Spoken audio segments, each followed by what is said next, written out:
અમદાવાદના સાઉથ બોપલમાં કનકપુરા જ્વેલર્સમાં લૂંટ, ત્રણેય શખ્સોએ પિસ્તોલની અણીએ ચલાવી લૂંટ, પોલીસ તપાસ શરૂ.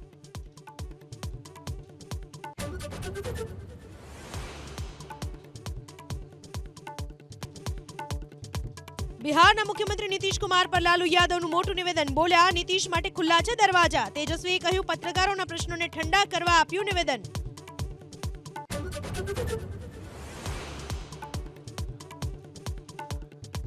કેન્દ્ર સરકારે રાષ્ટ્રીય ખેલ પુરસ્કારની કરી જાહેરાત. ઓલિમ્પિક મેડલ વિજેતા Manu Bhaker, chess champion D Gukesh અને પુરુષ હોકી સુકાની હરમનપ્રીત સિંહને મળશે ખેલ રત્ન સન્માન.